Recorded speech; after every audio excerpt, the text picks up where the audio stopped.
एक झटके में गेम करने के लिए मुकेश सहनी जाने जाते हैं। जब से उन्होंने राजनीति में कदम ले रखा है तब से वो लगातार ऐसी बातें करते रहे हैं जिसको लेकर के चौंकाते रहे हैं। एक बार फिर से कहीं ना कहीं मुकेश सहनी ने चौंकाया है और बिहार की राजनीति में एक नया उन्होंने कलेवर दिया है। आपको बता दें कि जिस तरह से आप देख रहे होंगे कि लगातार बिहार में एनडीए के भीतर खटपट है, वहीं महागठबंधन भी शांत नहीं है। इन सारी बातों को लेकर के बिहार की राजनीति में उथल पुथल मचा हुआ है और ख़ास करके इसके केंद्र बिंदु में कहीं ना कहीं मुकेश सहनी लगातार अपनी बातों को रखने के लिए और अपनी शर्तों पर राजनीति करने के लिए तैयारी कर रहे हैं और इसको देखा भी जा रहा है। जहां एक तरफ उन्होंने भारतीय जनता पार्टी ऐसी बड़े दल से सामना कर रहे हैं, वहीं आपको बता दें कि एक डेग भी पीछे नहीं हटने वाले मुकेश सहनी कहीं ना कहीं इस बार जो उन्होंने कदम उठाया है वो कदम कहा जा रहा था कि उनके लिए बड़ा ही घातक है, लेकिन कहीं ना कहीं मुकेश सहनी ने जो फैसले किए हैं उस फैसले को लेकर के अब आने वाले समय में इतिहास उन्हें,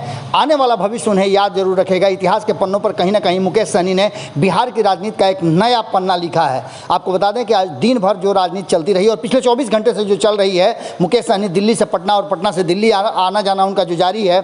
एक तरफ जहाँ वो इस बात के लिए कि एनडीए के गठबंधन दल के साथी उनके साथ खड़े होंगे, वहीं दूसरी तरफ मुकेश सहनी अपने हिसाब से भी राजनीति करने के लिए और अपनी बातें रखने के लिए कहीं ना कहीं तैयारी कर रहे हैं। इन सारी बातों को लेकर के जैसा कि आप देख रहे हैं कि मुकेश सहनी ने पूरी बात रख दी है। मुकेश सहनी ने एक बार फिर से भारतीय जनता पार्टी और कहीं ना कहीं तेजस्वी यादव दोनों को एक ही पलड़े पर खड़ा कर दिया है। जहां एक तरफ आपने देखा कि भारतीय जनता पार्टी ने मुकेश सहनी की सीट छीन ली, वहीं तेजस्वी यादव ने उनके उम्मीदवार को छीन लिया था। और इन सारी बातों को लेकर के मुकेश सहनी को कहा जा रहा था उनके हाथ में शून्य का शून्य आएगा, लेकिन जिस तरह से मुकेश सहनी ने एक गेम खेल दिया है, वो गेम कहीं ना कहीं एक बात की तरफ इशारा कर रहा है कि राजनीतिक रूप से मुकेश सहनी पूरी तरह से सशक्त और पूरी तरह से मजबूत हैं। दिल्ली पहुंचे मुकेश सहनी ने कई तरह की बातें सामने आ रही थी। कहा यह जा रहा था कि भारतीय जनता पार्टी के साथ समझौता हो जाएगा, भारतीय जनता पार्टी उनके विश्वास में नहीं ली। यहाँ एक तरफ से जदयू की तरफ से भी सवाल खड़े किए जा रहे थे,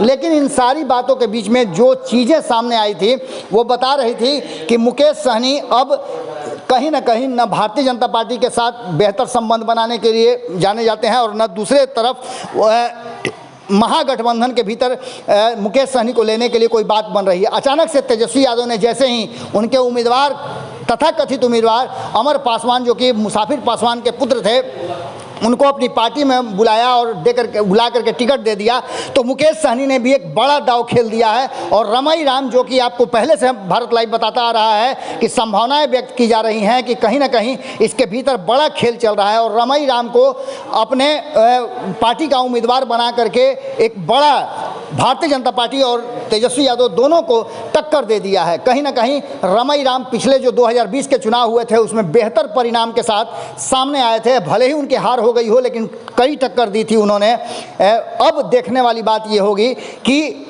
रमई राम का पोस्टर लग गया है, जैसा कि आप देख भी रहे होंगे तस्वीरों में, कि कहीं ना कहीं मुकेश सहनी ने एक बड़ा दाव खेल दिया है। और ये दाव कहीं ना कहीं आने वाले बोचहा इनाम पर उन्होंने बार बार कहा है कि 16 तारीख को परिणाम बताएगा कि उन्होंने किस तरह का एक्शन लिया है और किस तरह की राजनीति करने वाले हैं।